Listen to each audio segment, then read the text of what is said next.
Hello and welcome to Australian Transformers Weekly. We are bringing you all of the Transformers news from around the world that couldn't be included in the new Space Jam movie because it got cancelled.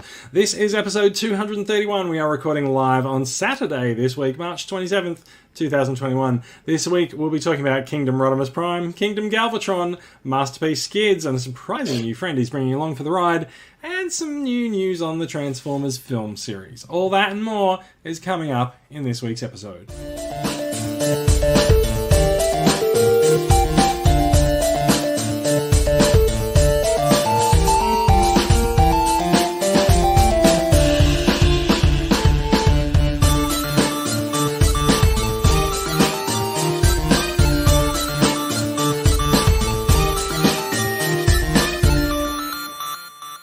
It strikes me that we probably should have warned Bradley that we do that now with the opening credits. Yeah, I was like, that's pretty good. How long have you had that? Yeah, I know, right? It's cool, isn't it? Well, welcome to the show, everyone. I'm Jason. As you can tell, we have Bradley rejoining us this week. He's had a few weeks away. How are you doing, Bradley? I'm doing quite well, thank you. How are you doing? Excellent. I'm doing all right. I'm a little bit off my game because it's Saturday night. So yeah, no, if I forget how the internet works during the podcast, please forgive me. That's why Tony and I are here. That's right. Keep you in line. We also have Tony Kim joining us from an undisclosed location somewhere in Western Sydney. How are you doing? Hello. How are we all? Did I get that right? Are you in Western Sydney? I can't actually. No, I'm not in Western Sydney at all. You could be down the road. I tend to ignore stuff like that when you say it, though, Jace. So it's kind of like, all right, I'll just take it. It's fair enough. Yeah. Like most things I say. Yes.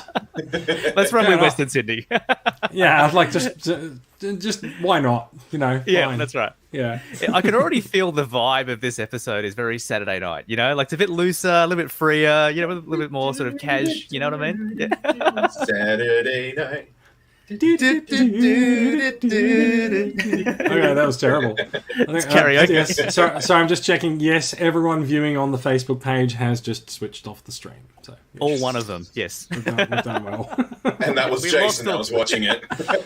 Oh shit, it was me too. It was opening another window. Whoops. Yeah. What has been? There's a wild bit of feedback happening there. Okay. Sorry? That's interesting. There's a little wild bit of feedback came through the headphones there. Oh, interesting. Oh, that's weird. Yeah. How's things going? It's like I said, it's a little bit off being Saturday night, but I'm getting ready. I'm getting ready for a marathon podcast tonight, and then I have to get up at 5:30 a.m. because I'm going out to Penrith now. Penrith. I don't know if people are familiar with where Penrith is in relation to where I live in Sydney, but I can actually go to the airport and I can get a flight to Melbourne, and I'll be there before I can get to Penrith out in Western Sydney. So I'm heading out to Penrith tomorrow with Clinton Hard from Toy Reel. We are going to be on a table selling Transformers and collectibles at Collecticon Penrith. It's the second convention in a month for me, which it's considering there's been nothing for a year. This is kind of going pretty well. Australia's pop culture and collectible scene appears to be back. I'm looking forward to that, but it is going to be a long day. Bit of a dumb question for how you do these conventions, though, Jace. But do you bring along extra toys that you kind of got laying around, or are you selling it for other people? How does that stocking work? So tomorrow Clinton's got the table as Toy Reel, and so Clinton and I are attending, and I'm just taking along some Transformers. I have things sitting in my sell pile that I've wanted to sell for ages. Right. I was like, good, I can put a couple of boxes of things in the van and see if people will buy them for me. So I might I might leave with 2 boxes. I might come home with 1. We'll see how we go. Yeah, or you could literally sell the Unicron box that you don't need anymore. I could, except it's actually in the Clinton. It's actually in the Clinton studio at in the Toy Reel studio. So Unicron is not with me. So we're not attending for demonstration and exhibition tomorrow. It's really just it's a toy fair and collectible sales thing. So but it's been a while. I used to go out to Collectomania when they used to be out at Penrith Panthers. And that was a long walk from the train, right? So I would get my bike, I'd put my bike on the train, and then I would ride 10 minutes from the train station out there. Penrith Panthers has changed some of their venue layout and stuff. They don't have the tent that they used to run their collectibles shows at anymore. There's a new venue out there that these guys are hosting their show at. I haven't attended Collector Con itself yet, so I'm looking forward to tomorrow, and we are looking at actually attending as TCCA in the future as well. So yeah, Sounds good. While I am bagging the distance from my place out to Penrith, Jacob Babick is listening live. He says, "Jason, it's not that far." I assure you, mate, it is. it takes me a really long time to get out to Penrith, and because I have to get public transport. That's the thing. And I mean, I am comparing public transport because even if you are on even if you're in first class on a plane, it is public transport anyway. Something else happened this week. We had a meetup last night in Sydney. We had a few guys come along, and we had a nice little outdoor seating at Rashay's at Harbourside. Filled the table up with Transformers. And had a couple of interstate guests come and join us. So it was a lovely time, and thank you to everyone who came along. We all had a really good night, and we in the tradition of the UK convention that some of us want to go to, we ended the night with a visit to a churros shop, and so we ate some churros, and we'll hopefully do so again in the future. Can I ask you, Jason, when you're at a table with all these guys and you're transforming toys, and then there's other diners in that same restaurant, do you often get people looking at you, asking you questions as to why you have all these toys on the table? A couple of people come by and ask, and a lady came by. So we're outdoors last night. We're under shelter, but we're outdoors, and so. So we're not really near other diners in the restaurant. And it's also it's not like it's a fine dining restaurant, right? It's Rashay's, right? Yes. Beautiful food. And so, their food's fantastic.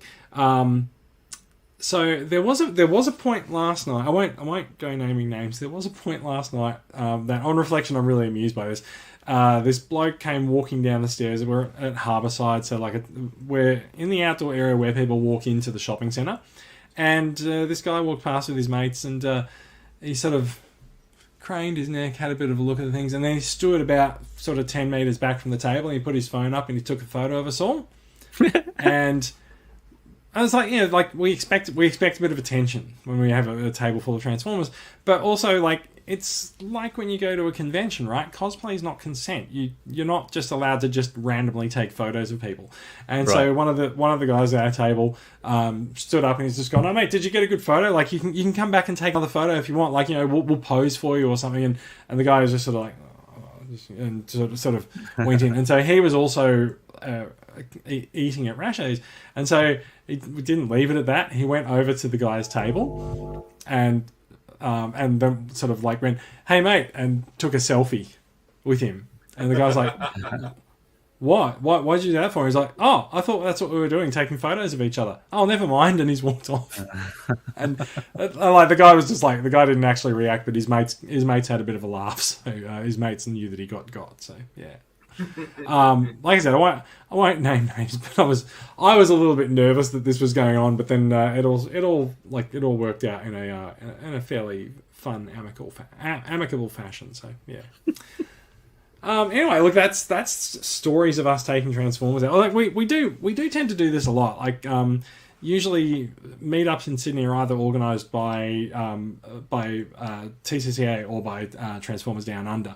And so, we generally get the same people turn up to them. But this week was one that I organised, and so I was just a little bit nervous that I didn't want to antagonise people in case someone decided to come along and trash people's Transformers on the table. So, fortunately, all worked out okay. It was pretty good.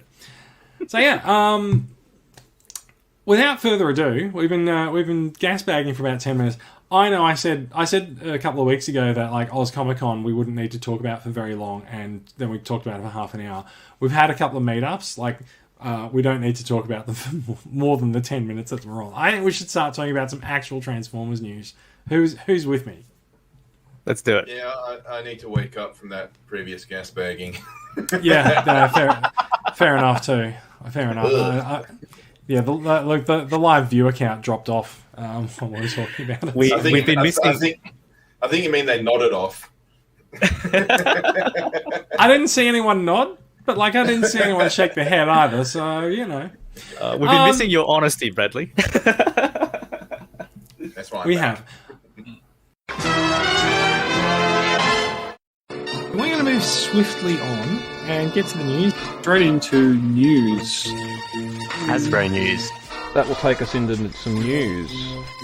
What news comes from via yonder? Let's talk about this guy. Honestly, we've got some news. We have some new photographs of Kingdom Galvatron and Kingdom Rodimus Prime. We are going to start with Rodimus Prime. These have come from new scans from the next issue of Figure King magazine in Japan, and they've answered the call of putting up some clear photos and finally giving us a look at the size of Rodimus versus another known figure, because we've been looking at the photos of Rodimus going, that looks interesting, it looks really nice, all on its own for a while, and we're like, how big is this thing? We can't really tell. So we have I think we've got 2 scans from Figure King magazine to have a look at this week. There's not really that much of a change itself to the robot robot mode or the design of that, but I guess let me see if I can put this into a new tab and sort of. I think the robot mode is a bit beefier, but the car mode looks kind of similar. It's really not working for me at all, is it? No. Technical wait, there we go. Wow, there we go. Bam, bam, bam. So, yeah, eyes are up here. There's Rodimus's crotch, but this is the photo that we all really sort of want to zoom in on here. So, this is the photo that shows the Commander Class Rodimus Prime versus the Studio Series 86 Hot Rod. I was almost about to put an upward inflection on that because I wasn't quite sure whether that was actually Studio Series 86, but it is because he's got the yellow knees. So he is a good head and shoulders taller than Studio Series 86 Hot Rod. However, we also know that 86 Hot Rod is sold as a Voyager, but he is more of a deluxe class figure with accessories. So it sort of begs the question, are we looking at a Voyager scale cab? That's what's making me think that this toy has the Commander Class price tag attached to the trailer. Yeah, that's a lot of people are saying that. I don't think that's incorrect. I don't find the trailer like necessarily that complex by comparison to like things like Skylinks with a lot of moving parts. Like the trailer's fairly simple, I think. Yeah. What do you guys think of the comparison of these 2 figures? I mean, I feel like Studio Series 86 Hot Rod, and I'm going to have to find a shorter way of saying that. I feel like Hot Rod has been a bit of a test run for some of the things that they're trying out with Rodimus. Like the shoulder assembly appears to look the same. There's quite a bit of Hot Rod in Rodimus, I think. Do you guys see that? I see it. The car mode, I think the car mode's in one of the other photos. It looks similar to Power of the Primes Rodimus with a bit of Studio Series Rodimus. But yeah, the Rodimus Prime, the car mode looks a lot like, puts me in mind of Power of the Primes Rodimus. Yeah, there it is. There we go. And I've been yesterday I was not excited about this toy at all because I thought that comparison photo that we had, I honestly thought that was one of the old Masterpiece Rodimus toys. But now that everyone's saying this is Studio Series 86 Rodimus, I'm like, oh my god, I must have this toy. Is that because you're a fan of 86 Hot Rod and like it looks much better, or? It's because Rodimus Prime has never really had a great toy.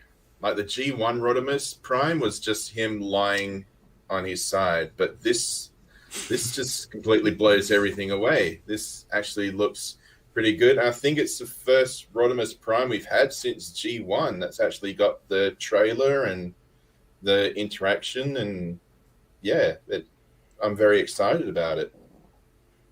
Tony. Yeah, I mean, wow, so much good stuff to come from this. And I was trying to think back to our previous episode where we looked at some of the early shots that had leaked of Rodimus and comparing it to these official ones. And I think I was definitely positive before, but I am 110% positive now that I'm going to get this thing. Because even just looking at this photo, if you flick back to the one you just had there, Jace, I didn't realize that the Winnebago actually had storage space in the back. There's a great shot of the flap at the back of the Winnebago opening up. It's got a little ramp that comes down, and they've put Hot Rod in there, so you can actually see that he does fit in there. So can it carry at least one deluxe car, unlike Ultra Magnus, where you have to lay the deluxe car on top of his little trailer. So that's awesome.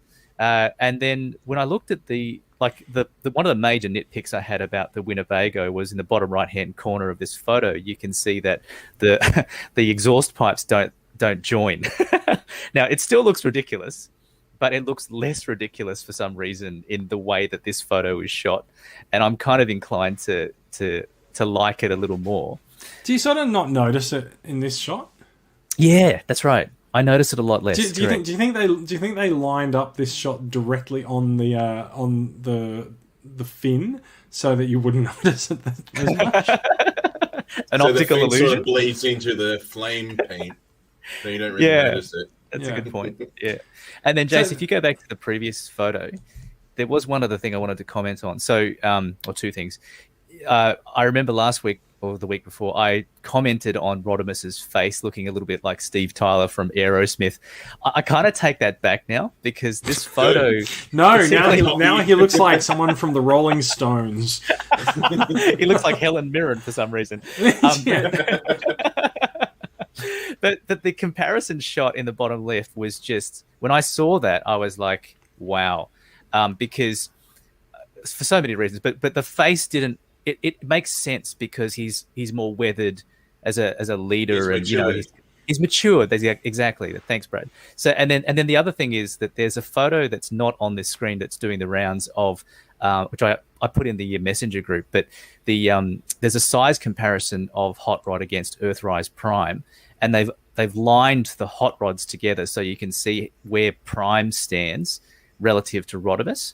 And so Prime is probably just a couple, maybe half a centimeter taller than Rodimus in this. So what we were saying last week about it being equivalent is pretty much bang on.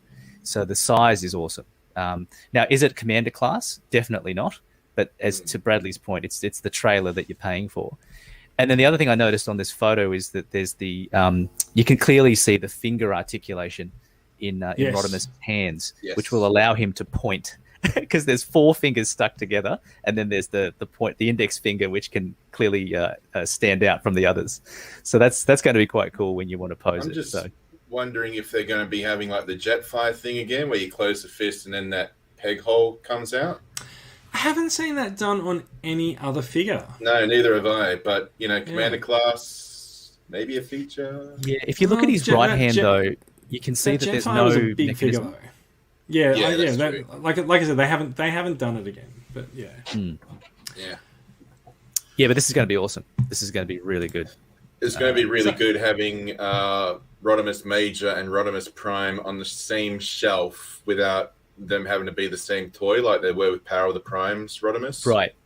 I'm gonna put up a comment that's come in talking about the trailer from Nathan Ashby. He says, I think the exhaust gaps are to allow the trailer sides to balance on the exhaust fold-outs instead of just floating there. So when you open up the trailer, it's possible that the sides of this will actually drop down and actually the pipes will become support for the open trailer.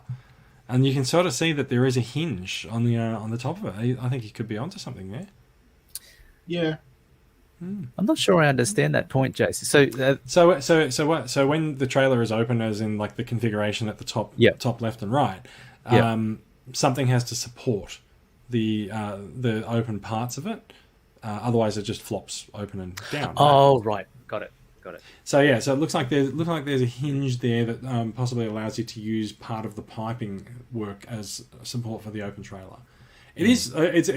It's fairly slight. Like it's certainly no like trailer support arms like you had on Optimus Prime's trailer. But yeah, it's an interesting addition. I wonder if there's other parts of the trailer that might actually be dedicated to supporting those open arms as well. Well, it's just the other thing I wanted to point out in here is that there's the sort of the big black rolling gun apparatus, which can also clearly be removed from the trailer because you can see a photograph of it on top of the trailer. And then there's also yeah, go on. Is it on top, or is that coming through the roof? I think that's on top because you can see the tank treads are actually on top.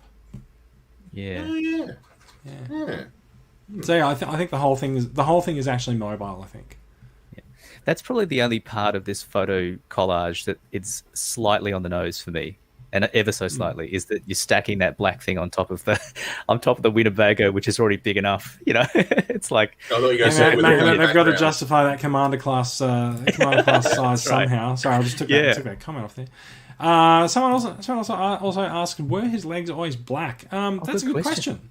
Yeah, good question. I don't honestly know. For the toy know. or for the character? Gonna say both. Toy. That's a good question. Oh, so what about a G1 Rodimus Prime? What color legs did he have? He had red. Oh, really? Red. Okay, so then his legs were not always black. He had orange legs. Nathan says he believes so. Yeah. Hey, I'm just looking at the wiki. Yeah, do that. I, like googling things live on the screen share does not end well for us. So like, I'm not going to do that. Yeah, I was there, Jason. Yeah, I know. This is the first hot rod besides Masterpiece toys that has black legs. All right, there we go. So, I think it works well for the character as sort of an evolution of Hot Rod. So, like all the definitely, it's not just like the leg color is darker, but like his overall color is a bit darker and more serious. Like he's not the same color as the Studio Series 86 figure. Yeah, I'm still waiting to see. You can sort of see there it's lighter. Still waiting to see how they incorporate the Matrix into him. I'm hoping that it looks like. If you look at the chests in the other photo, I don't really see like you see two slots, which could be a hinge, but there's no other visible sort of line where you can see, unless you sort of lift up the whole canopy, and there's a matrix. It will definitely be interesting to see how that goes. We may not see photographs of that for a while. There's also said to be a lot of blast effects that come with this, and we haven't seen any of those in these photos either. I think if you follow the theory that it's built on the SS86 hot rod mold, in that mold there isn't any room. Sorry, there is room to put a matrix in there, but it sort of jiggles around. It doesn't sort of sit in there. I could imagine you could put something like that within Rodimus, but I'm not sure that it would be a proper storage space that would hang in there that you could clip it into, for example. It might be something that has the larger size of the character actually does afford them a proper matrix compartment, but we'll see. Like I said, we can't really see that at the moment, so yeah, I'm sure that there'll be photos that will come out of this in the next few weeks. Hey guys, if you do get this, who's he going to fight? That's a good question. I feel like maybe he'll fight his inner demons. His lack of strong leadership skills will always be a burden for him. I think his greatest villain would be anxiety. I'm not a good leader. I'll never be Prime. Oh, this guy. Is this? Did you mean Galvatron? Yeah. Did you mean Galvatron? I thought maybe you didn't mean Galvatron, but I thought maybe you do. What are the chances of that coming up as the next story? Oh my god! I know. There was a segue there. Nice. So this story is not sourced from the pages of Figure King magazine. This is sourced by anonymous leaker, I think, who is the only person who appears to be in possession of a Kingdom Galvatron and a non-blurry camera phone. Has been publishing photos for the last couple of weeks. They appear to have given up on their weirdo zoom background choices and are now going for a much more sort of straightforward, just black background. Just anonymous enough to make sure that they don't get caught for leaking prototype toys. So we are looking at Kingdom Galvatron, somewhat disappointingly stacking up almost exactly at the same height as Titan's Return Galvatron, which means he is, of course, a Voyager figure with accessories, and some of those accessories are known, and some of them are coming up in other photos. Wait a second. Where was it? I don't know. He comes with Ultra Magnus. Yeah, he comes with Ultra Magnus. Well, maybe Ultra Magnus should fight Galvatron because Rodimus is too busy fighting his anxiety.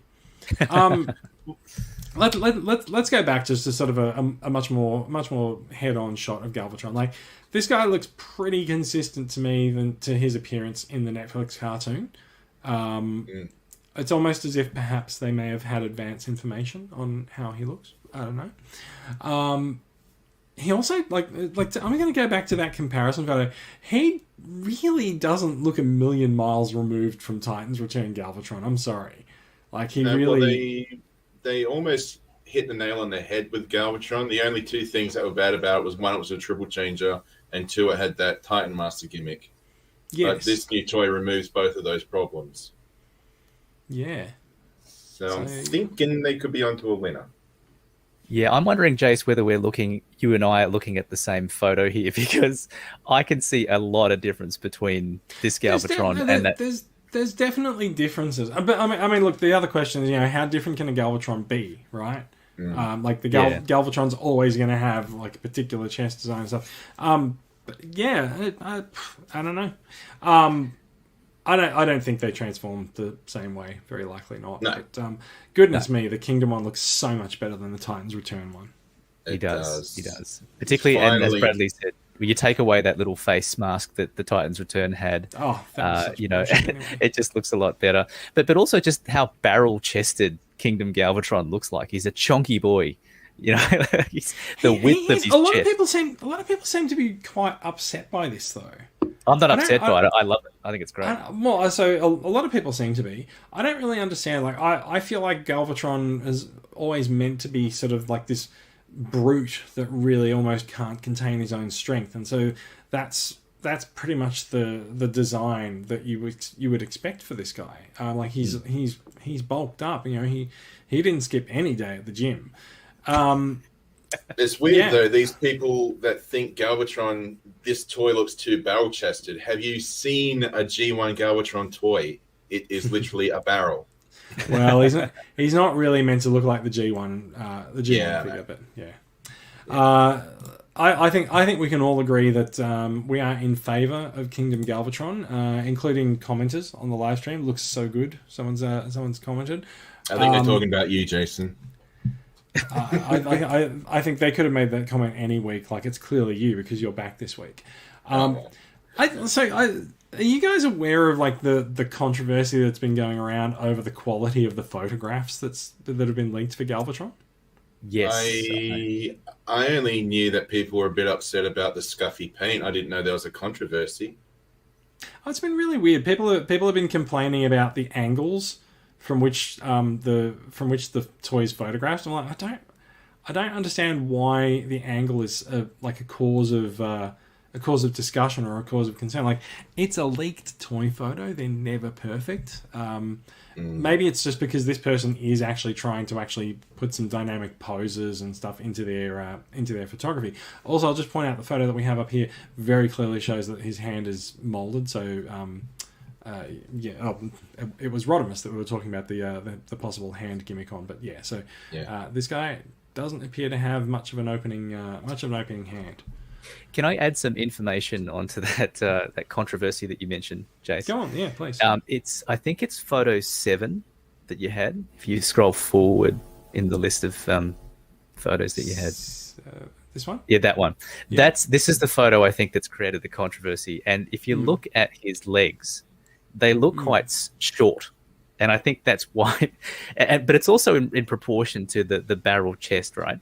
But people are complaining that the way that the guy took the photo is that there's been something done to the legs to make them shorter, to appear shorter, sorry, than the actual figure. Because if you look at the other photos where he's kind of like front on, he's actually a little bit tall, like that one, the one that you just passed. Yeah, that one. So that's a lot taller, right? And so they, I've read up on this. I had nothing better to do with my time, but I read up on this, and the guy that actually took this photo, he deliberately did that just as a prank, because he said something along the lines of, these are my photos, I can do whatever I want with them, so I'm just going to muck around with this one. And he did this to annoy people, and he got the desired result. Mission accomplished. Exactly. So weird. So the only thing that makes this look like he's got short legs to me is that because his toes are black, I feel like people have sort of just ignored the toe line and assumed that his legs are shorter than they actually are. I don't know. It's definitely been shrunk though. You know, the legs, they've definitely been made shorter. It's like it's sort of on an angle, like the top is closer to us than the legs. Yeah. The guy who took Fair it enough, deliberately photoshopped it. Just a side note as well, around accessories, Jace, can you scroll forward to the Matrix accessory that comes with Galvatron that I'm really excited about? It is. There we go. Is this photo enough?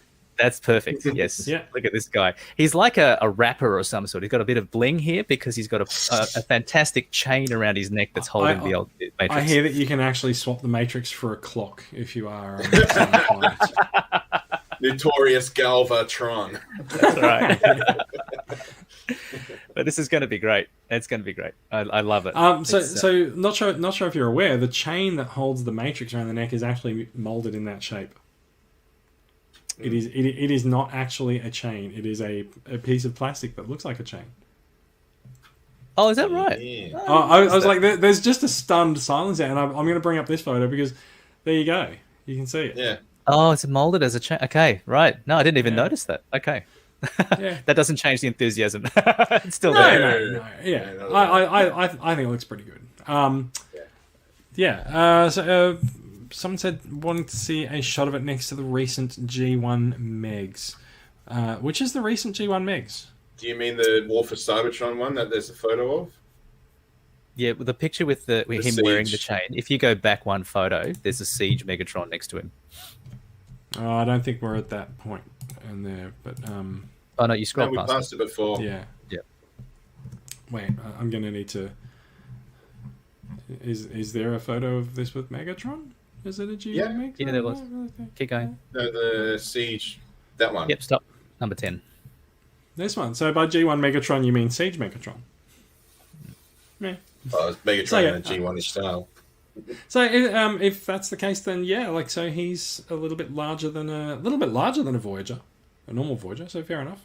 Good. This photo also tells you that he's taller than Scourge, thankfully. But I did see another photo that's not on this page that had him standing next to Cyclonus. And I think Cyclonus, because of the funky cat ears on his head, sort of stands a little taller than Galvatron. But it's not that bad, but you would hope that, Galvatron's a little taller than Cyclonus. Can we just go back to speaking about the photography efforts for a minute? So, someone's made the comment. They said it's actually a piss poor effort as far as for fundamental marketing product photography is concerned. Sure, I know what you're going to say, Jose. I know what you're going to say. But this guy's not marketing the figure; he's leaking it. That's right. So yeah, I don't know. I feel like the entire Transformers community has been extremely critical of these photos, more so than anything else. But also, it's a very different form of leak for us. Like, we're used to seeing things on cutting mats with rulers next to them showing how large they are or anything like that. So Korea. So this person's actually got their hands on the toy and they've decided to sort of try and do a photo shoot. So yeah, fair enough.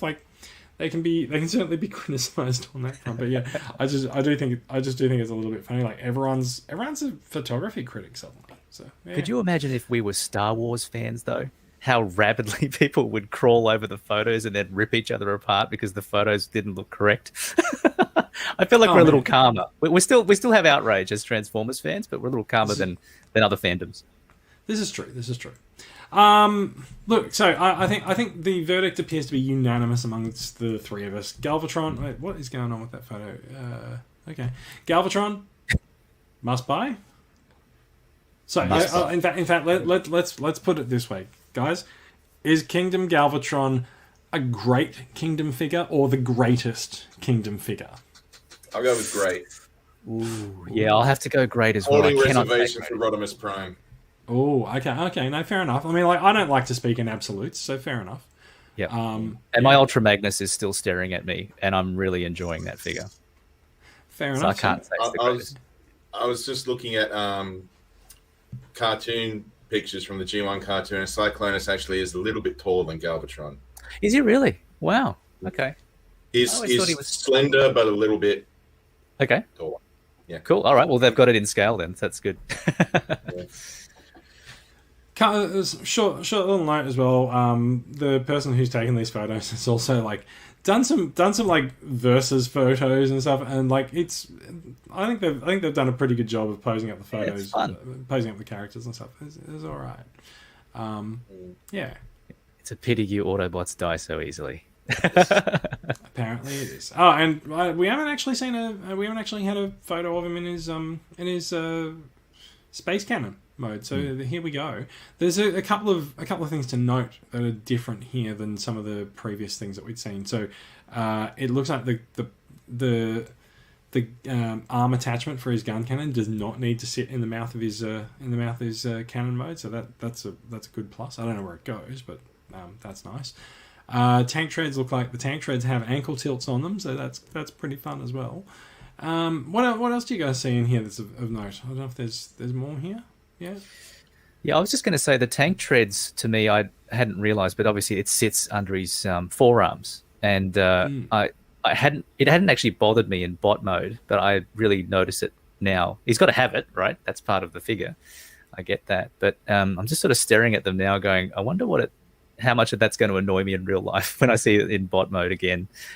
So, I don't know. Can you see his fingers sticking out there? Is that I'm just seeing that the purple bit under the grey barrel is obviously his robot mode chest. So it seems like maybe his head either pops down or his stomach pops up like the G1 toy. Because this looks it's putting me in mind of the G1 toy a bit, but then again, that's the only other Galvatron cannon we've really had. That's true. Like Galvatron's also been a tank in Generations and things like that. So yeah. So like knowing this about sort of Jason, can I just interrupt for a second? The back of the top of the cannon, I think that's the arm piece that his cannon is attached to. So you're right. Yes, you're right. So it definitely detaches there and goes in. Do you guys think so? Tony, you and I were surmising last week that there might be some electronics in the cannon. Do you think that might still be the case? I would love that to be the case, but just given where Hasbro goes with like low quality QC and all that kind of stuff, I'm thinking that electronics would be too much of a stretch. Yeah, there's something going on in the cannon there. Like there's some detail going down the center there, but I can't quite make out what it might be there. There you go. There's quite a lot of tilts on the cannon, so you can definitely like aim upward and stuff. So what I was gonna ask, knowing that sort of as we were saying, the front, his robot mode chest is obviously at the bottom of that. Do you think the robot mode chest is actually just hiding a massive cylinder behind him in robot mode? Pretty much. Yeah. Because you don't actually. Do you see any other photos of him in robot mode other than the front? Yeah. I mean, like this guy's done quite a lot. So there you go. So that's definitely confirming there that the robot mode chest is sort of at the bottom of the cannon. Yeah. Yeah. Oh yeah. See the side. Looks like the side folds down or something, and he's literally just like a grey barrel with some purple bits around him. Yeah, maybe they've been a little bit smarter than that. I don't know. We'll see. Whereas the barrel sitting behind that chest, that's why it's so wide, because it needs to hide the barrel itself. Well, there's also you called him barrel chested, so like it's literally correct, right? There's also the question of what happens to his head. Yeah, it's probably the head just probably flips down. Who knows? Like, yeah. It's not. I don't think it's like the. I don't think it's like the G1 thing where the barrel. Where you just extend it. Yeah. Actually, if you go back a photo, Jace, it looks like his head is sitting on a grey barrel type structure.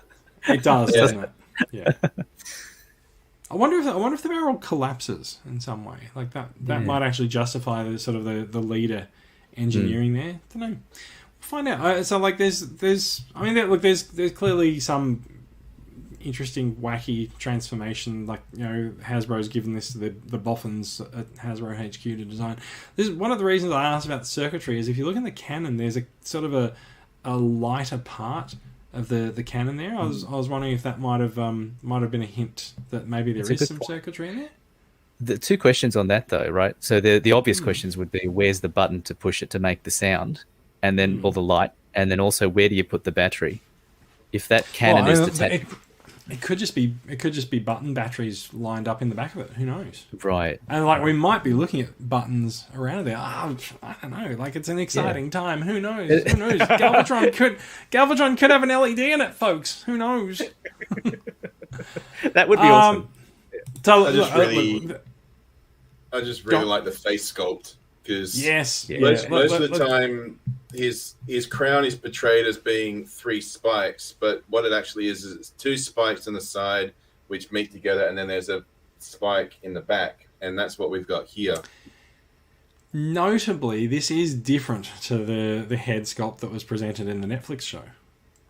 Yes. He had a very, very broad curve rather than angled spikes. So we do also have rumors that this figure will be presented in an original toy color repaint in the Gen Select line. I had a feeling that was going to come up.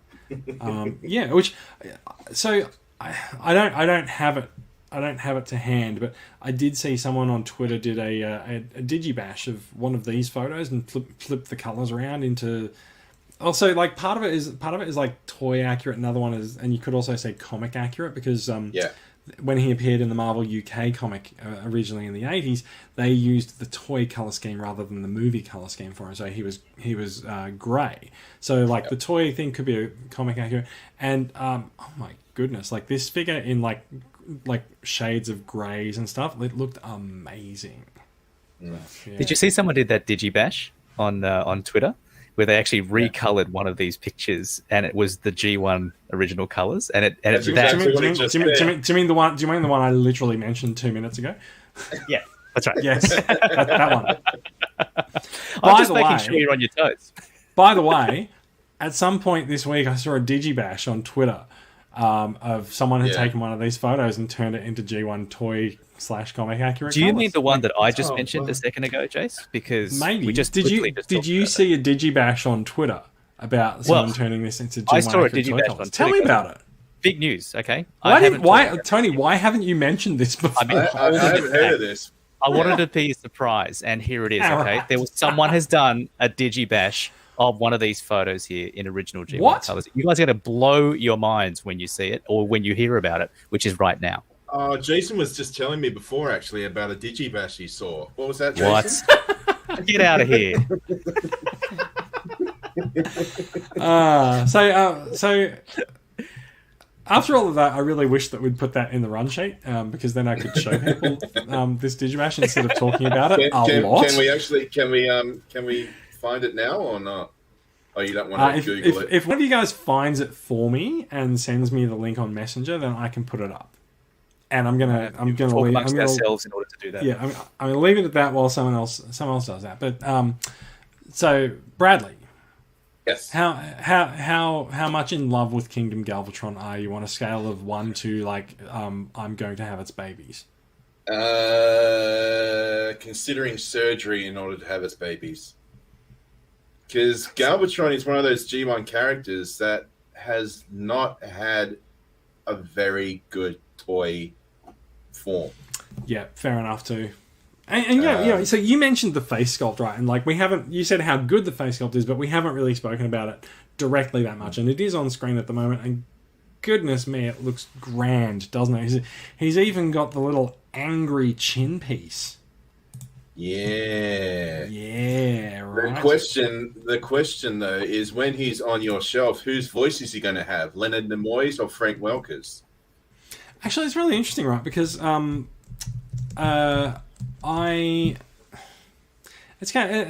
of weird, right? Like, I don't necessarily hear voice actors' voices when I look at the toys, and I think I mentioned a while ago, I think a lot of my Transformers exposure when I was growing up was actually comics.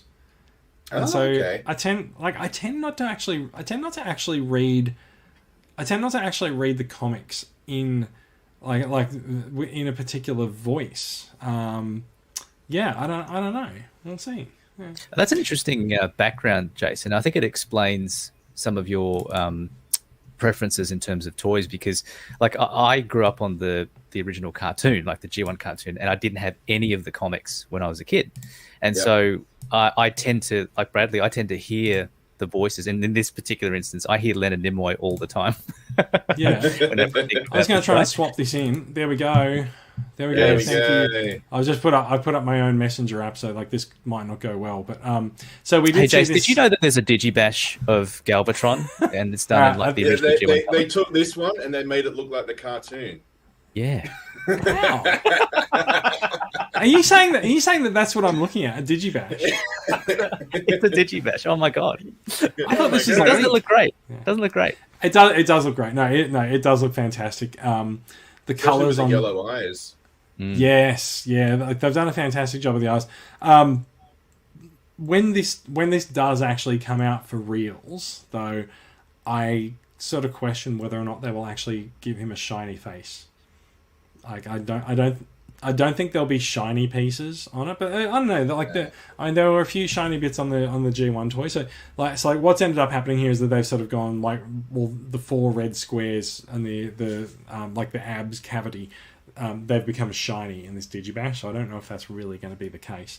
But yeah, no, like this. Oh my god, like where Kingdom Galvatron looked hot before, this looks amazing.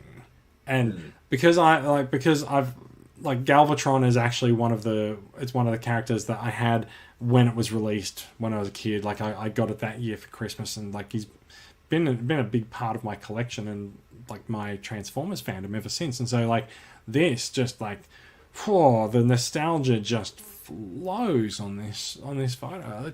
It's amazing. Like I need a moment. Just talk about how much you like it, because like I'm impressed. I really like the fact that whenever people do pictures of Galvatron, they don't do pictures of Galvatron opposite Rodimus Prime. They do pictures of Galvatron opposite Ultra Magnus. And there's a bit of fan lore, I don't know if it's actual lore, but fan lore, as to why Galvatron's fixated on Ultra Magnus. It's because when Galvatron was made, he was given the task of killing the Autobot leader, which was Ultra Magnus. That's why Galvatron doesn't really give a toss about Rodimus Prime. So the interesting part of this though is that if you go back to the 80s, the toys like Magnus and Galvatron are really positioned opposite each other as toys, and yes. I'm pretty sure that they were both commanders. Yeah, they were both in fact city commanders, which like so many of the so many of the toy designations make absolutely no. Yeah, they're absolutely unimportant to any other iteration of the franchise. Like, it wasn't important to the movie or the cartoon because like there was no mention of it being a city commander rank or anything in the cartoon.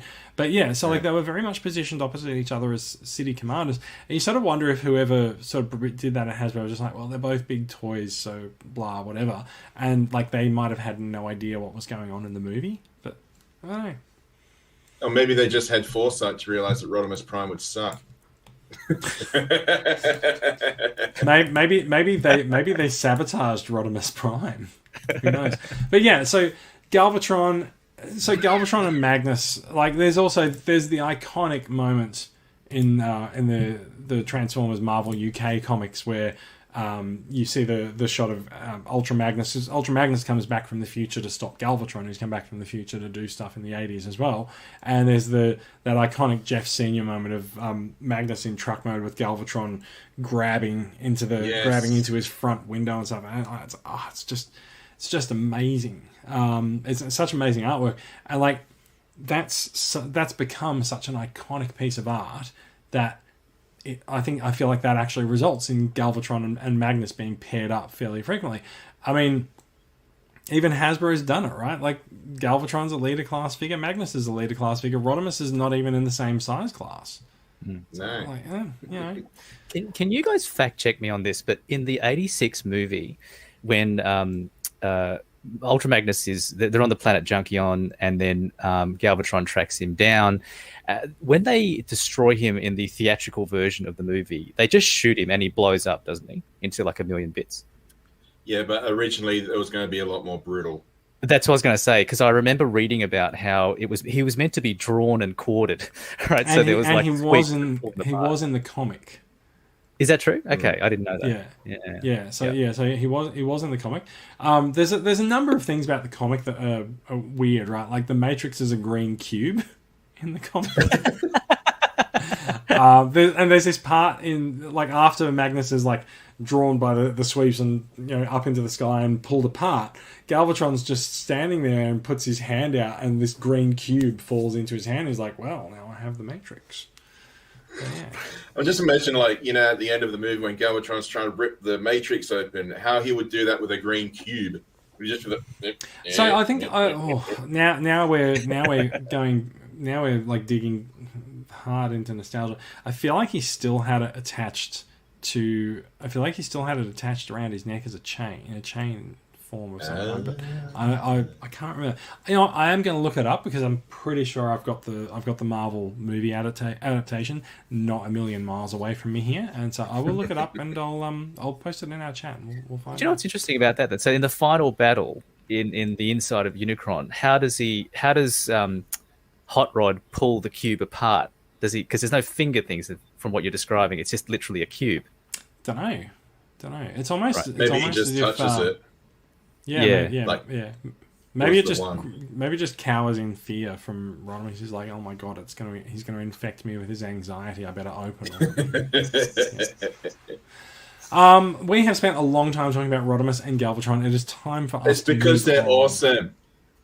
Yes, they are. They are awesome. They're also going to be like leaked all over to Buggery in the next 3 months. Well, on that, like there'll be the Hasbro Pulse Fan Fest on April 9 in the US, where that'll be hopefully released and officially photographed, and they'll probably mistransform it somehow, but at least we'll get the proper release dates from then. So it'll be fun. That's true. Yeah. So yeah, I would expect to find out a lot more about these figures on that day. And there's also a few other things. I think we talked about this last episode. There's a few other things coming up as a part of the Pulse Fan Fest. There's some new partnership with IDW. A new effect. It looks like a blast effects pack instead of the Centurion accessory packs that we had last year. So we'll see what happens. It's time to talk a little bit of Masterpiece. I just zoomed this in and it didn't help at all, so I'm just going to take that back out. So we have known for quite a while that Masterpiece Skids is in development. We've seen leaked wireframes of him. I think we've seen some prototypes. This is the first time that we have seen what is basically the near finished product. He's a coloured prototype now. I don't know, but goodness me, this new Masterpiece figure for Skids is just looking fantastic. I'm in awe of it. I'm a fan. I love the colours. I like the red and the blue colours of it. And yeah, I'm really happy with them. Like, what do you guys think of these new photos?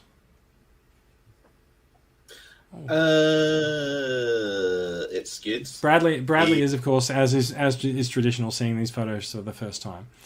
No. I have seen these photos before. It's just the only thing I can remember about Skids is the only thing he ever said in the cartoon was robotic insecticide. I've still got a G1 toy of him, and I've got the IDW sort of Jason Bourne toy of him. But this is a silly question, but is this officially licensed or is he a fictional car? He is officially licensed, and he is actually being released to coincide with the anniversary of the car this year. So they are partnering up big time with Honda for this, and so what we're looking at on screen is a scan from what was it, Figure King magazine, as we like to do on the podcast. Now, what's been revealed in this scan is that there's two Skids figures coming along. One is the traditional Skids, as we know. The other is a red recolor, which is a Diaclone homage. And people have erroneously looked at this and gone, oh, they're also doing an Optimus Prime version. It's not. It's one of his Diaclone colors. There's a bunch of different repaints of Skids, either in Diaclone figures or as cross-cut and things like that. And so they've gone with a particular configuration where his main car body is red, his highlight color, like on his hands and his feet and his head, is blue, and there's a bit of black and gold happening around the waist as well. And that does match up with one of the Diaclone colors of that toy. So what they've announced is that so we're getting Skids, as we know, and we're also getting the red version, which is going to be called Reboost. And they also say that Reboost will include the quote-unquote iconic Honda Motocompo, which was included with the original Diaclone mold release as well. And I'm pretty sure that that's a little motorbike scooter or something like that. Do you guys know what that is?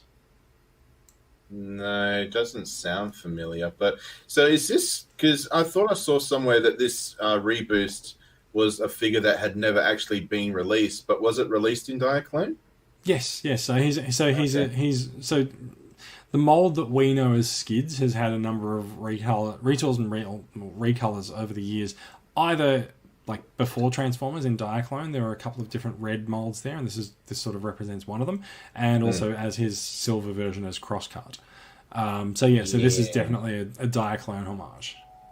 Okie dokie, because I remember reading somewhere about this was a first release for this toy, or maybe it's first release for this character. I'm not sure. It's probably the first Western release of Skids in these colors, and like Reboost is a new character that they've come up with. Like how they do Delta Magnus and Loud Pedal and stuff like that. I mean, like Loud Pedal's not really a good example of that, but yeah. So like we do see some figures sort of come up in the Masterpiece line as retools and recolors of existing characters, and then they sort of carry on out into fandom and collectedom. So we're looking at Skids and Reboost. I got to be honest, I'm totally here for both of them. I'm gonna buy both. I like both colors. I wonder whether the distribution of Reboost is going to be limited somewhat in Japan. We'll find out. But yeah, so we're definitely looking at Masterpiece Skids. There's been some discussion over the size of this figure relative to something like Bumblebee, because the car that Skids is based on is not huge, and versus say something like a Volkswagen, maybe we are looking at a small Masterpiece, but he doesn't look very small. He looks like he's about the same size as one of the Autobot Datsuns, for example. Yes. Do you guys have any feelings on the size of Skids?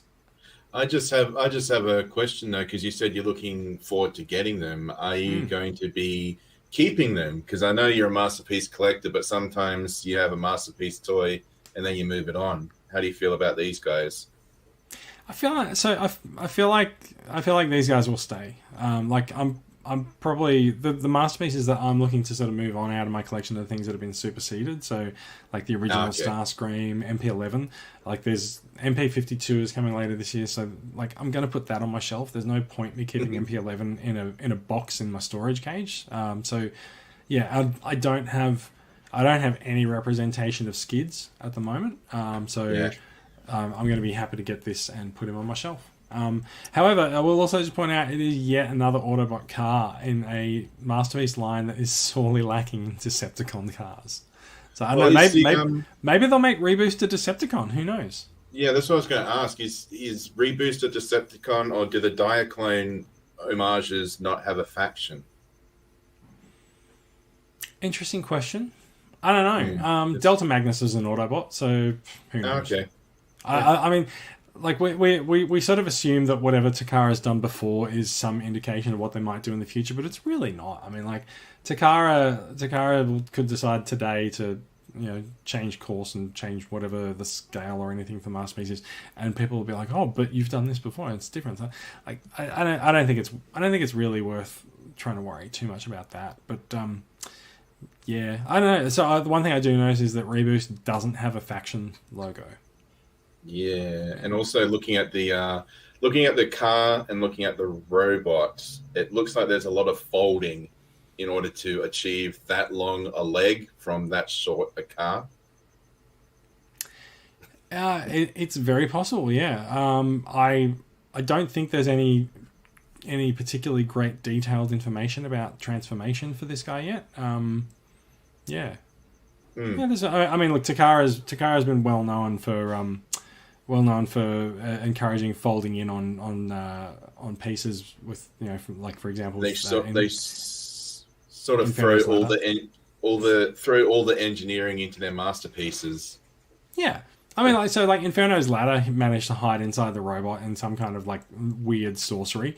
MP44 has like the most minute of like folds and rotations. Yeah. So like I'm sure they can handle this. Tony, you still there?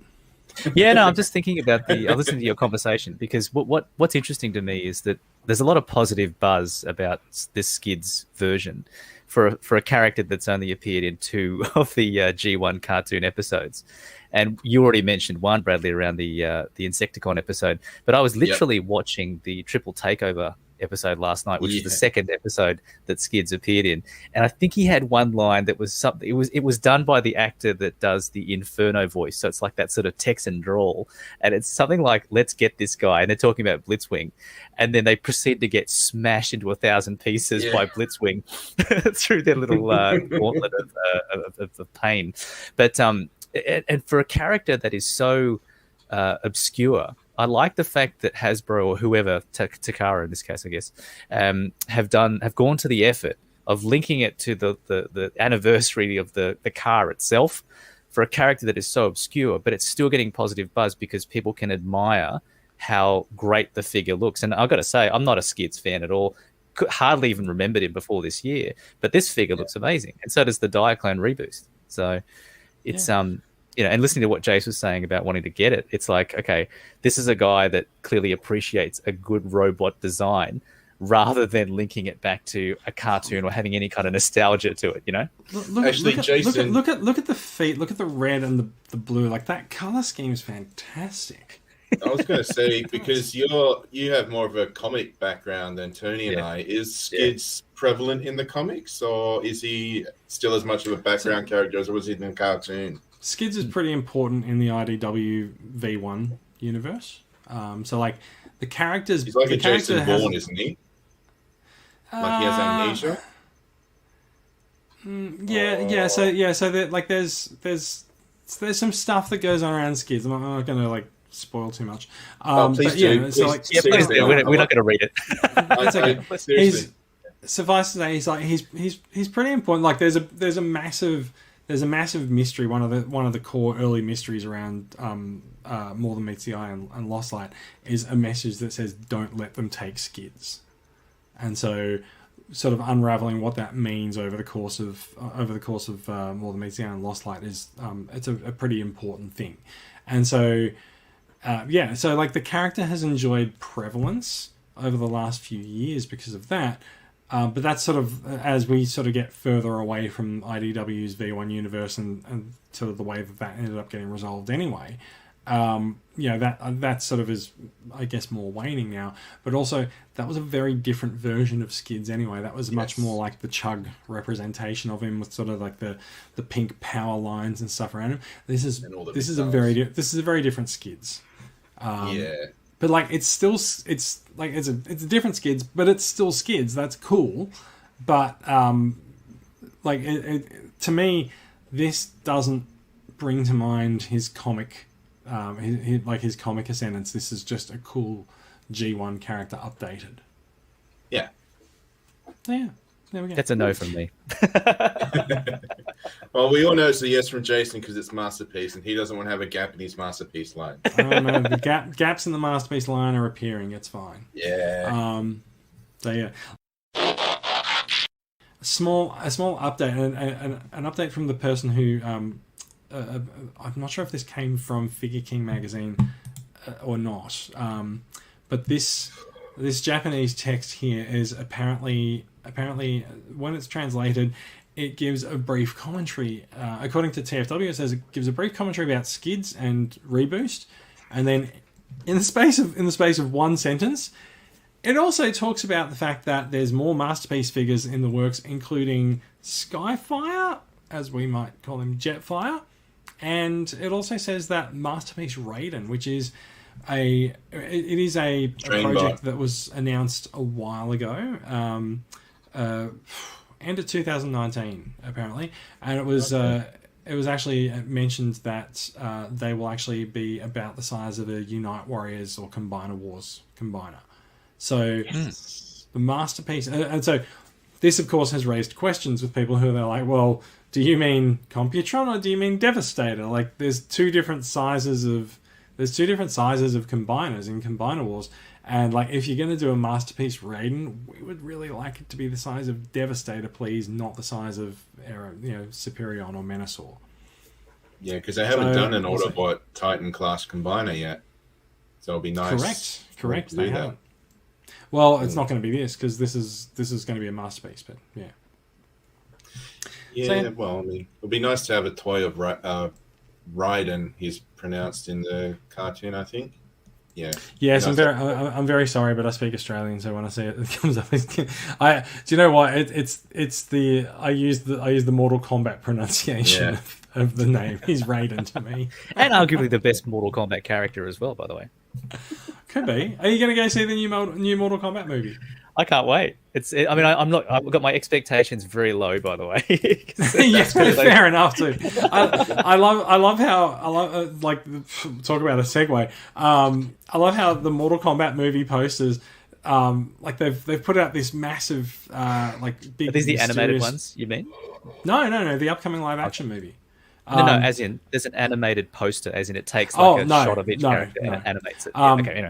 No, but on the poster, like, having sort of steered well clear of a lot of Mortal Kombat lore in the trailer, and sort of like they build towards it in the trailer, and then on the thing they've got the poster and they've got a character on it, and you know how they often have like a like only in cinemas, March 24th or something like this. Yep. The Mortal Kombat one just says "Get over here, March 24th" or something like that. It's like they've just chucked that line in because why not? Nice. So yeah, getting back to Transformers. I believe this podcast is about. Yes, Nathan Ashby says Raiden is made up of 6 characters, so maybe Devastator sized. So yep. So did I misinterpret what you were saying as well, Jace, that around Skyfire / Jetfire? Are they also saying that he is intended to be Unite Warriors sized? Or was it just Raiden? No, they haven't spoken about that. They've just said that they're working on a Masterpiece Skyfire. Which does... So let's talk about that for a minute, right? So there's been a lot of love for Jetfire in the Chug line in the last decade. There's been at least sort of, I think, 3 or 4 major releases. So there was the old Classics one. There was the Thrilling 30 Liter class one, and there's the Commander class one. I really wonder where they would go with a Masterpiece Jetfire, where they haven't already gone with the Commander class. Like, that's what I was wondering. What are they going to do? Just make it like an inch taller, so it's more in scale with Masterpiece. Because just take the Siege one and just remove the battle damage and make the panels smoother, and we'll all be happy. Yeah. But make it painted plastic instead of just white molded, and we'll all be good. So yeah. I mean, you might be able to answer this. How does Siege Skyfire scale with like MP44? Have you put them together, or no? I haven't. I haven't put them together because like they're different. They're very different. But yeah. I don't know. Like, anecdotally, they're probably about the same size. I don't know. I don't Yeah, know. Like so- I'll get crucified for saying that because people will be like, "Oh my god, he's 5 millimeters taller. How could you possibly say they're the same?" Yeah. I'm not sure if this helps your question, Bradley, but I've got Siege Skyfire standing next to my Combiner Wars Devastator, and he's just up to Devastator's chest. Yeah, I've got that. So by the transitive property of Combiner Wars Devastator, like people could see there's an MP44 on my shelf and there's a Combiner Wars Devastator on my shelf. So all we need is for someone to zoom in on the 5mm peg holes and do a size comparison, and we'll have the answer. Thank you. We'll have that answer for you in the next episode of the podcast. But yeah, I'm really confused as to MP Skyfire. Is it just going to be Jetfire with a Skyfire name, or I think his name in Japan has always been Skyfire. Yes, it has. So like if it's a Japanese focused thing, they'll say Skyfire, not Jetfire. Yeah, they'll just say here's Jet. The West call this Jetfire in Siege. We're going to be calling it Skyfire in Unite Warriors, and it's just going to be the same toy. Maybe I don't know. I'm so confused now. But yeah. Well, I mean, so anyway, there's a Masterpiece Jetfire is on the way, and Masterpiece Raiden is going to be about the size of a Combiner Wars Combiner, but we don't know which one. There's a lot of unknowns. There's a lot of unknowns in this wall of text, and it is literally a wall of text. Yeah. Yeah, like names are literally all we have. In fact, like if I take that away, like there's really nothing there for us. Let's have a look at Google Translate. You know what? I actually tried it. It was hilarious because some of this. So the way that this ends up, you have to read this right to left, vertically. So Google orients the words facing down this way, and because some of the words are technically split across lines, it doesn't handle them very well. Like it translates parts of them, and so you end up with a lot of messed up translations. So yeah, we're not gonna Google Translate this. Yeah, if you ever Google Translate English songs to Japanese, then back to English, you'll end up with something completely different. It's amazing. You do. It's quite scary. Let's talk about something else. So I put this in as it's a new Transformers game coming out. We've been over an hour, Jason. We don't need to talk about this. We have. We have. However, I keep getting told that is apparently not important. So, Transformers Alliance is a brand new AR game that has been released on Android only in Japan. It's so an AR location-based game is something like Ingress or Pokemon Go, and so you have to build up your base camp. And apparently, one of the sort of conceits of the game is that you can find real-world objects and you can scan them with your phone, and they will turn into Transformers characters that can you can bring into your faction within the game. Like anything like these guys, there's going to be location-based things and battles that have to go on. It's only in Japan at the moment, and so maybe it's in the beta test. It's hard to say. Jason just cut out pretty majorly there. Did I? Oh, okay. Yeah. Am I back? You're right. Yeah, you're right. You're right now. Yeah, I'm back. Good. I mean, I didn't have anything much to say of import about the game anyway, because I don't really know too much about it. No one really knows too much about it because it's only available in Japan at the moment. I'm sure there'll be more come out in the next few months, probably. This sounds like a lot like their stab at doing like a Pokemon Go, Harry Potter Wizarding World type thing, right? But I'm interested in the idea that you can look at any object that's like real life and then have that turn into a transformer. I'm interested how they would do that, so it could be interesting. So I feel like they might have I was thinking about robot modes. No, I was thinking about this, right? I feel like they might do it based on like a particular type of car. So like if you see a Volkswagen, then you could scan it and get like a Volkswagen type, like Bumblebee type figure to join you. And so like I feel like they might even sort of expect if there's a particular area where someone owns a VW Beetle, like maybe people will like to go there and take a photo of their car in order to get the character.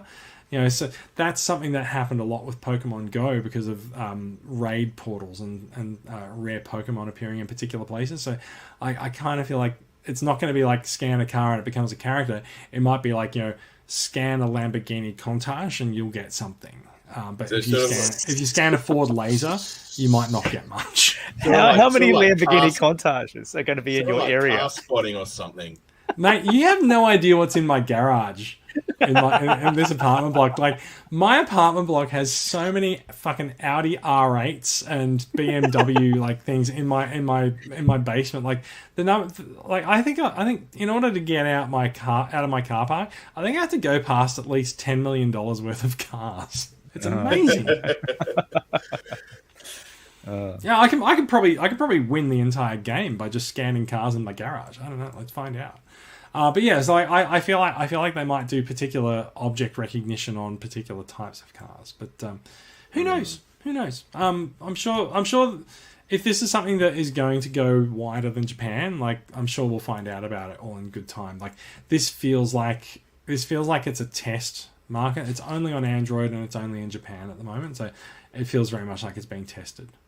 Shall we move on? It's just going to be weird to see in reality, I would say. It will. Let's go talk quickly about animation for the upcoming Nickelodeon series. We still don't know very much about it, but we do know that it's meant to be a little bit more light. There's a Nickelodeon series? Comedic. Bradley hasn't listened to the podcast while he's been away for the last Shame on few you, weeks. Bradley. We did this a few weeks ago. there is a Nickelodeon series that's coming up. So there's two separate. We'll do a quick recap. There's two separate TV cartoon shows that are coming up. One is the BotBots series, and the other is the Nickelodeon series, which is intended to be a little bit more lighthearted and comedic. Now, not much. Like that's pretty much all we know about it. But they've announced this week that a studio called Icon Creative Studio will be doing the 3D CGI work for the series. And Boulder Media is doing the BotBots series. So I am completely unfamiliar with these titles, but Icon has also developed a reputation for doing Eleanor of Avalor, Disney's Monsters at Work series, and Kong, King of the Apes. That last one feels like something that I should be a little bit more familiar with because I'm going to go and see Godzilla vs. Kong tomorrow, but I haven't watched it and I don't think I can mainline it in the next 24 hours. So yeah, I mean, we know that it doesn't necessarily matter what the pedigree of the studio that's on the show is. It matters sort of how much budget and direction they're given, because we know that Polygon Pictures, who did Transformers Prime, also do Earthrise and Siege on Netflix, and they're very different. They're very different looking and very different animated shows. So, it's nice to know the studio, but it doesn't really tell us that much about the show. We'll find out more in the next few months. Let's talk a little bit about movie news. Like we did tease early on that we were going to talk about movies. They still suck. This one doesn't even exist yet. I know, but it's going to suck. The ultimate film critic. Transformers 7. This report on TFW 2005 says that it's got a $200 million budget, which is actually back to the sort of budget of the previous live action movies, and it's going to be filmed in Canada, which basically has turned it into every sci-fi TV show ever. Hopefully they'll put a lot of that $200 million on screen. Now it is being filmed. There's a lot of filming that's going to take place at particular studios and sound stages in Canada, and then it's going to go to Peru to film as well. So whether we're looking at, so if something's very studio based, I'm wondering if there might be very Cybertron based for this film, or it might be.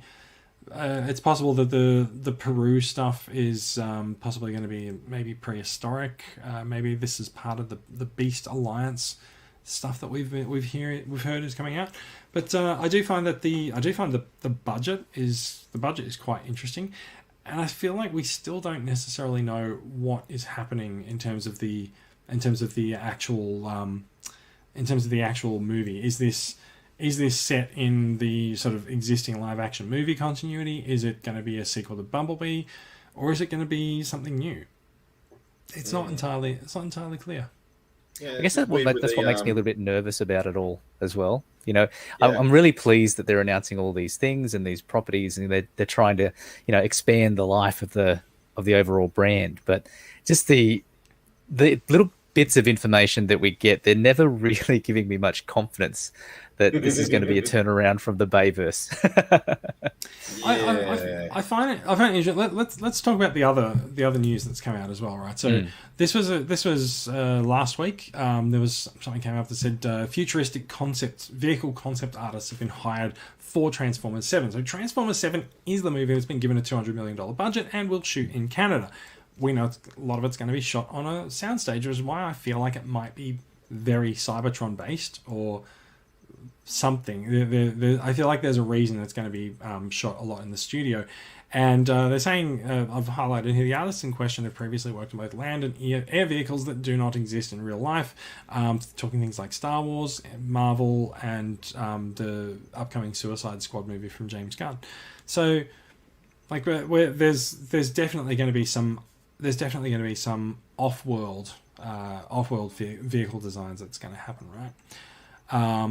So yeah, we've seen this happen a lot with some of the more recent movies. Like we saw some Beast designs for Transformers: The Last Night that were never used. So yeah, like it doesn't necessarily mean that much, but we'll see what's coming up. At the same time as well, we've also heard news today that there's a new Transformers movie in the works from the filmmaker behind Charm City Kings.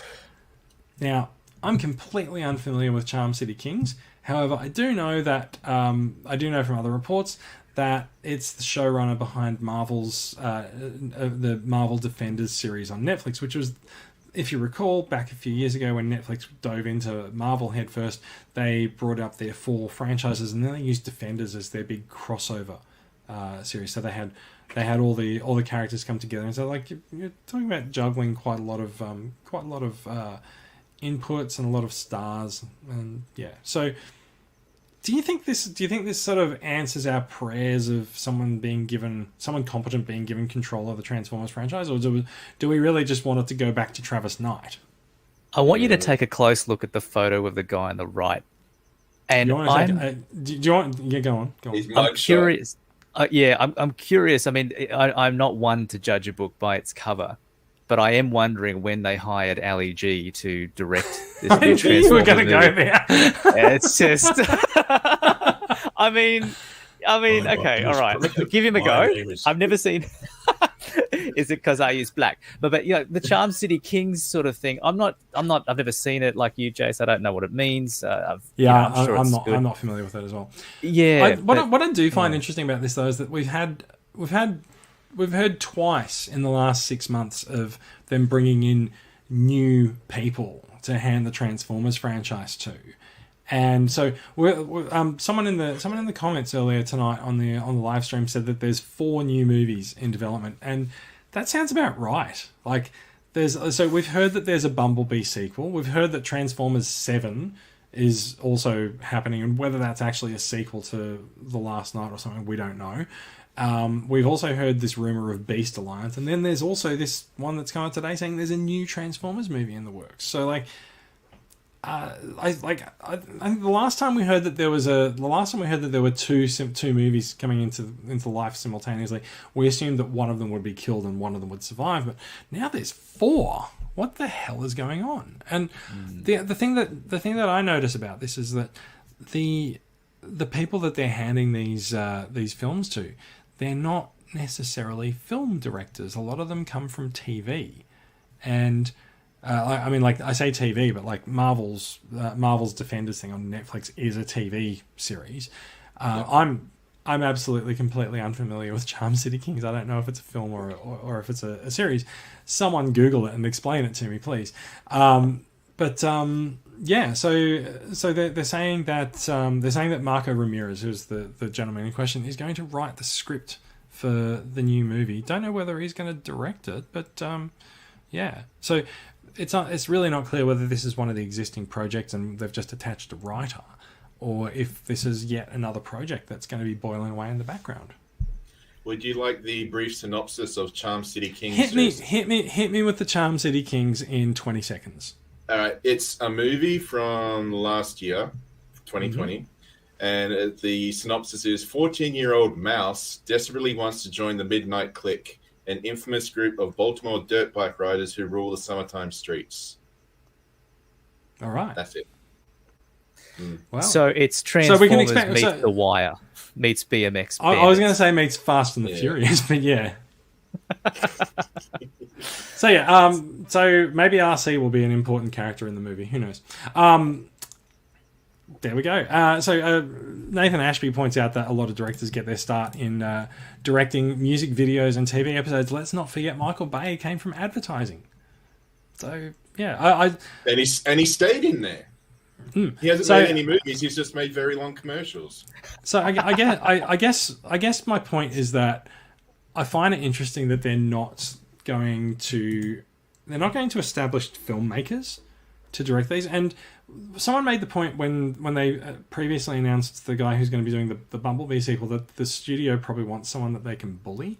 So they can just go, well, here's what your Transformers movie's going to be, and here's the script, and this is what you're going to shoot, and here's how you're going to shoot it. And we didn't like that take, so we'd like you to do another one, that kind of thing.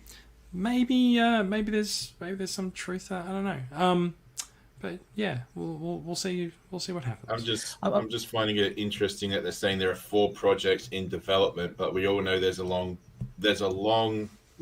distance between in development to being shot, then being finished. There is. Don't forget that there was originally meant to be one Transformers movie a year coming out at the moment, and then once the last night happened, like that plan just died. Then they came back and they were like, "Do you like this with Bumblebee?" And everyone was like, "Yes, we do like that, but can you spend a little bit more money on it?" And they're like, "Okay," and then they went away. So movies for me at this point are like buses. You miss one and then you wait 5 years and then they all come at once.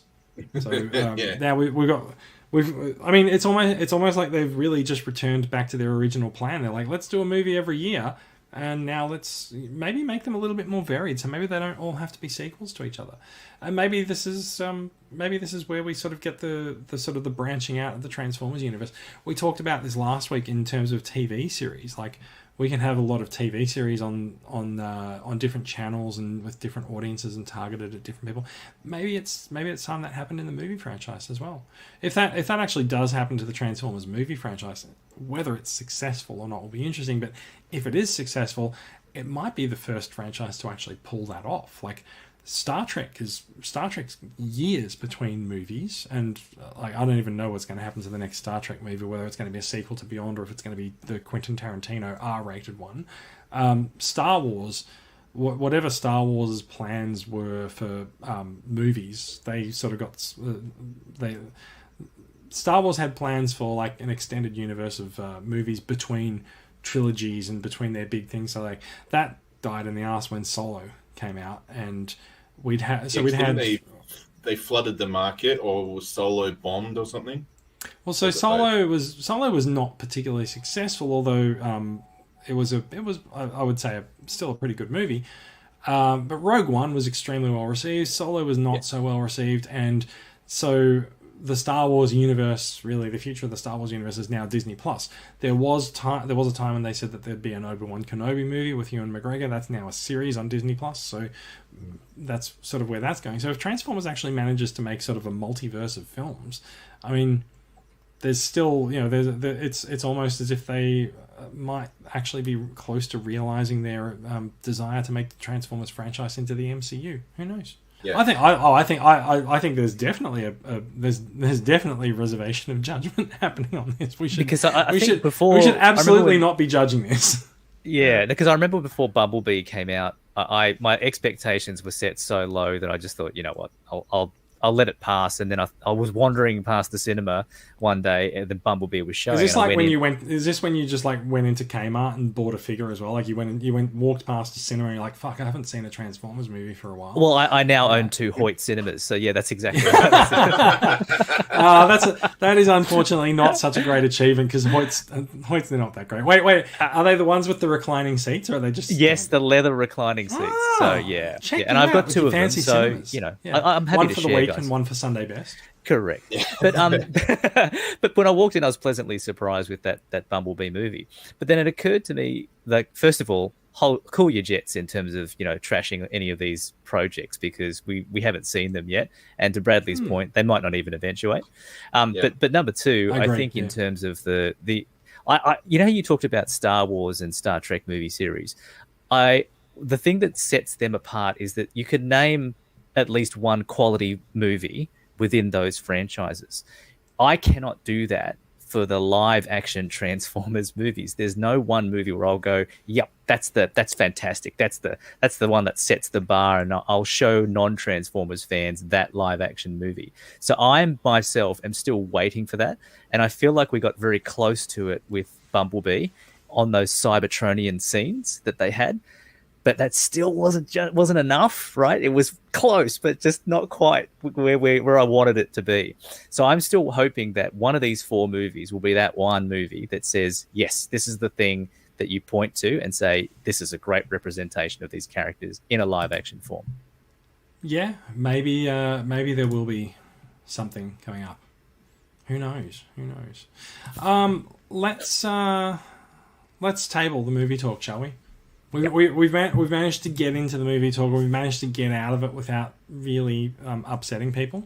It remains to be seen just how upset Brad is when he edits this conversation. But yeah, let's talk about statues. We're done. Yeah. No, there's no statue talk. We're done.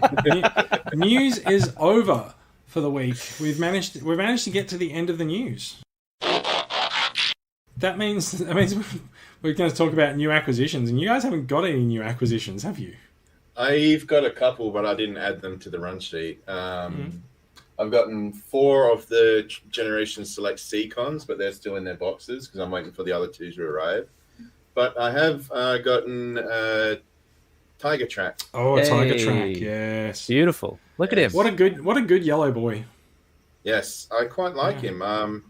I'm still waiting for Deep Cover to arrive, but I really, really like, because I bought Deep Cover and Tiger Track on the same day, I think. But I really, really like Tiger Track. I really like the color scheme. Like the yellow just really works for him, but the black works for Deep Cover as well.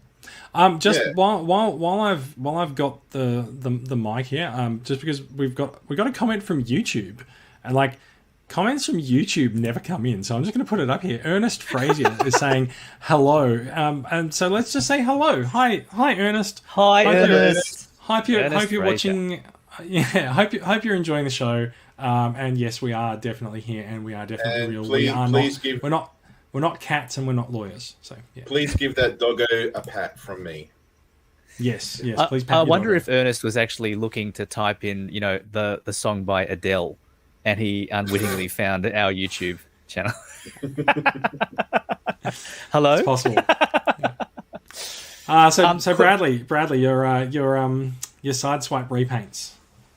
Yes. Yeah. I quite like Tiger Track. He sort of like, if someone wants to get Sunstreaker and Sideswipe, but they just can't be bothered getting both toys, they can have them together in the one. You got. So you're saying that Tiger Track is basically Sunswipe? Yes. Yeah. Okay. Well, it sounds better than Sidestreaker. I'm not sure. Question on that toy though, Bradley. The arm, the shoulder cannon looks like it's on an angle. Is that you got to tilt it up? That's just what I do. That's just what I do to it. Okay. All right. Yeah, it's just so. I mean, yeah, it plugs in. Got it. Yeah, got it. But yeah, I just have it plugged in on the side. Yeah. So Bradley, you said that you got Deep Cover at the same time as well. So another side swipe repaint, but this one in sexy black, blue, and white. Have you opened Deep Cover? No, because he still hasn't arrived at your place. Oh, yes, that's right. Because you're on one of the later orders for Deep Cover. Fair enough too. Yeah. So, yes. But I will be opening him as soon as he arrives. Jason's furiously going to start ordering deep cover now because he's completely forgotten about your order, Bradley. I was worried for a second. No, I do have that. I do have that order in hand. So, for the uninitiated, I do handle some imports and orders for club members, of which Bradley is one. So yeah. So Ernest Fraser has responded to us and said, I posted news before that. Ernest, we know you did, but it's not on our run sheet to discuss this week. It might come up next week. So, but thank you for bringing it to our attention. I should say I do have another acquisition, but I don't actually physically have it yet. My friend was able to source a Studio Series Grimlock a couple of weeks ago, but I haven't been able to actually get it in hand yet. Well done. So I should actually mention. So I've got L Studio Series 8060 Grimlocko here in front of me, and I'm going to put something very special in his hand. I should do this on camera just so that no one thinks it's dodgy. So at the meetup in Sydney last night, we had a member of the club come along, and he brought along 3D printed swords for Studio Series 86 Grimlock. Like, I was saying, wait, I'm just going to put myself on full screen layout there, because if I put him in the center of the thing, then he's sort of in front of my microphone. But yeah, so big time sword action going on for Studio Series Grimlock now. Yeah, there's a lot of swords coming out for this guy. Non-F has done one that's either completely red, which is a bit weird, or black hilt like this, and an orange blade, which will also look pretty impressive. So, if you are looking to get a sword for your Studio Series 86 Grimlock, there might be some information going up about acquiring them in our Facebook group in the next little while. I'm going to briefly talk about my acquisition. Are you finished your acquisitions there, Bradley? Yep. Yeah, I'm going to briefly talk through some of mine because I only have one of mine to hand here. So I broke my No More Cyberverse Deluxes rule this week. I went out toy shopping with Clinton from Toy Reel. We went into Kmart. We found the new Cyberverse Deluxes at $29, which is a much more palatable price for them. And so I picked up Starscream, I picked up Soundwave, and I picked up Prowl, and I looked at him and went, nah, and put it back on the shelf. So I came home with Starscream and Soundwave. I'm actually pretty impressed with them. Like, they are Cyberverse Deluxe figures. They suffer from a few things that those figures suffer from, like they're fairly hollow.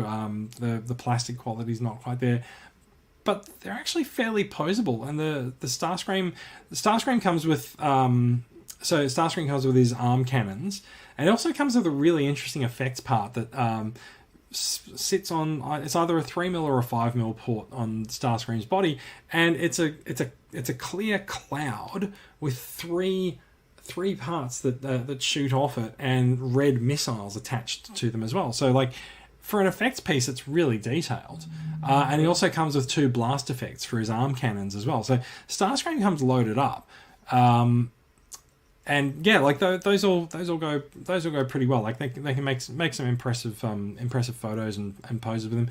Soundwave, I was initially a bit cold on, but once I transformed Soundwave into his little armored vehicle with sonic weapon alt mode, I was like, actually, yeah, I'm actually really quite into this. It's really clever. It comes with a little laser beak. The laser beak sits in the front of the car as well. So, like it all comes together quite nicely. So, I'm more impressed with Soundwave and Laserbeak than I thought I was going to be.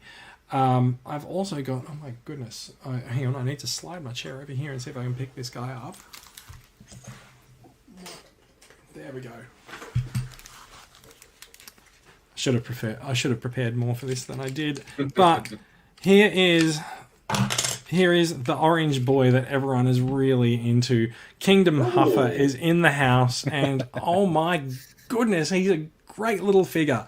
He's really dynamic. He's got all the like tilts and swivels and stuff that you expect. He's also got like a big fuck off gun that comes with him. It's really great. People have looked at the gun and said that the gun is actually based on a Halo rifle. I'm not much of a Halo aficionado, so I can't really speak to that. But yeah, he's a really nice deluxe figure. He ticks all the boxes that I want him to, and it's pretty much all I'm going to buy from Wave 2 of Kingdom. So the other Wave 2 deluxes for Kingdom are Ractonite, which I'm not interested in, RC, which is a repack, and Air Razor. Air Razor was doing the rounds on the table last night at the meetup, which really nice figure. A lot of people were really impressed by it, but just I'm not that into it. Other stuff that I picked up this week was something that I've been looking at getting for a while, and this came to me. This is going to be interesting in terms of the how I position this with the microphone. This came to me from the erstwhile Jason Discount off our Facebook group. This is the Transformers Animated Sons of Cybertron set, which I'm just going to pan. Do you want to put yourself back onto the main? Yeah, I might do that. Yeah. There we go. The Transformers Animated Sons of Cybertron set, which is it's one of the few Transformers animated sets that I didn't acquire back in the day, and it's a Japanese release. But also, this is actually I've been going around for years telling people that I've got all the animated Rodimuses. I didn't have this one. You were living a lie. I was living a lie. Like I had totally like I'd been telling a massive fibby porcupine for many years. So now I have finally acquired the last animated Rodimus, and he's standard animated Rodimus, but this one's got some clear and transparent parts on it, which makes him infinitely cooler and more prone to breakage. There is also the deluxe Optimus in transparent colors as well. So really looking forward to opening this set up and getting them out and taking some photos with them, which I was hoping I would have done before the podcast, but as you can see, clearly I have not opened it up yet. So this is probably one of my favorite acquisitions of the week. Nathan Ashby says, Sons of Cybertron. Well, that's interesting timing. Is it? I'm not sure. Is it? I don't know, Nathan. You're gonna have to explain that one, mate. I'm not sure why that is interesting timing, but yeah. So got myself a Sons of Cybertron set, and it's one that I can actually remove from the eBay watch list. It's been on there for quite some years. I'm just wondering if you got Sons of Cybertron, if you're going to add the Knights of Cybertron to your collection. That band? Yeah, the weren't they the Knights of Unicron? Yes. Yes. Yeah, Knights of Unicron, but Knights of Nathan has responded and said just wait a couple of weeks. It's it sounds vaguely threatening, but that's okay. We'll see what happens. I'm not sure what's going on with that. That's new acquisitions done for the week. Very, very quickly before we finish up, some club news. We will be drawing the winner of the Netflix custom Goldbug figure this week. The figure that looks very cool. Customized from Netflix Bumblebee by M's Toy Customs, Michael Fouché, who's in our Facebook group. We are currently at about 170 tickets sold. I'd really like to get that to 200 tickets. So if anyone is watching and listening to this before the end of the month, please come past and please buy a ticket or two. All of the money that goes into this raffle and is going straight to the Royal Children's Hospital Good Friday appeal on Good Friday. So we will be making the donation then. I'd love to get it to $1,000. That's why I want to get it to 200 tickets sold. I want to get it past 200 tickets sold. But we would love to get it to $1,000 so that we can donate a good amount of money to the Royal Children's Hospital. That is about it. We are at the end of the show. Do you guys have anything you'd like to talk about? Bearing in mind that the last time I asked this question, it didn't go so well for me. Tony, yes. No, I'm good. It was fun. It was good. Yeah. Bradley, anything you'd like to bring up before the end of the show? I'm hoping to have HasLab Unicron in hand very, very shortly. I pre-ordered him through EB Games, but then I saw that there was some sort of derailment, so that sort of stopped back. I will just say that I don't think the Unicrons are on a ship in the Suez Canal, so I think we're safe. Oh, thank God. That thing is huge. Yeah, I know. What a massive clusterfuck. It was funny. So I saw someone posted in the group that was just like, yeah, look, if all your packages are late, this could be why. I'm like, probably not, because like we would not be getting Transformers from Europe via that method. Like they will come from Vietnam to Australia. But yeah, yes, yeah. I think we're about done. We're about done. It's been a good couple of hours. Thank you for joining us, everyone. Thank you for listening. If you're watching along with the live record, and some people have been, thank you very much for checking us out. We know that your time is valuable on a Saturday night, especially. Find out more about these stories and more. You'll find links to them and all that in the show notes. If you'd like to get in touch with us, please do. We love listener feedback. We love hearing from listeners. We really enjoy the interaction with live comments on the streams as well. And you can find us on the Podbean website, transformersweekly.podbean.com. That's the official home of the podcast. Our Facebook page is Australian Transformers Weekly, and we're all in Australia, the Transformers Collectors Club Australia group on Facebook. If you're not already subscribed, you can find the podcast on your podcatcher of choice. RSS feed link is in the website and in the show notes as well. You can, of course, also subscribe to us on YouTube, where each of the episodes gets posted every week as well. The podcast is a production of Transformers Collectors Club Australia. We're a registered club in Victoria run by volunteers donating their time, effort, energy, and money to make everything better for everyone. It's a lofty goal, so yeah, I might rewrite that next week. Our goal is to connect Transformers fans around the country. We do it by engaging the collecting community. There is some benefit to being a member of our club. You can find out more information about that and how to sign up at transformerscca.com. Moving off world, the Transformers Collectors Club Australia group can be found on Facebook, and we can also find us on Twitter at TransformersCCA. You can find me on Twitter at JM77, and Bradley, you are on Twitch at Groovy Guy Gaming. That's right. Do you like how I just lowered my voice when I said that as well? Yeah, Groovy Guy Gaming. Groovy Guy Gaming. I've been streaming every day for the last couple of weeks, so starting about midday Western Standard Time, which is there still daylight savings? Is it still a 3-hour difference? Yes, it's still daylight savings in Sydney for a couple of weeks more, I think. I feel like our daylight savings ends around Easter time, so maybe in the next couple of weeks. I think so. So it's 12 p.m. my time, which would probably be about 3 p.m. Eastern daylight saving time. So always happy to talk about Transformers, and just like Jason, I enjoy having live chat while I'm streaming. So come on over and say hi, and we can talk about Transformers and stuff. Are you going to be unboxing your Unicron when it finally arrives on a Twitch stream at some point, Bradley? Well, yeah, I think you should do that.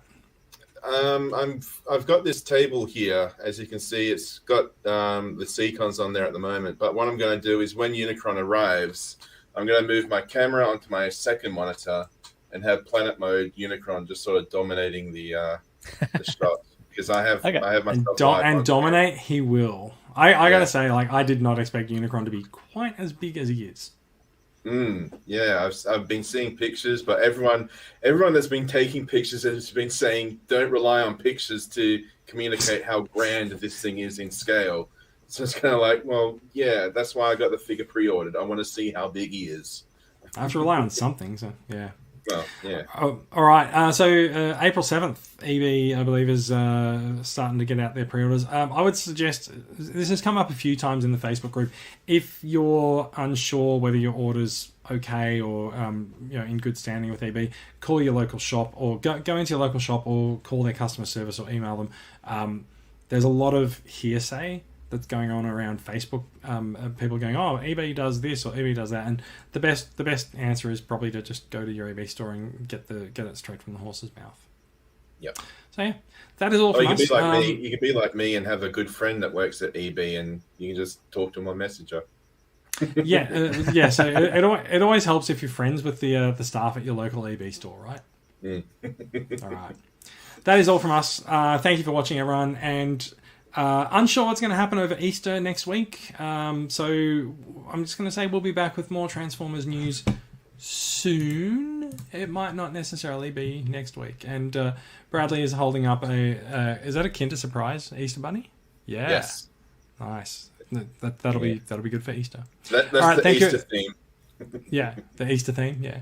All right, thank you for watching, everyone, and we're gone. Goodbye.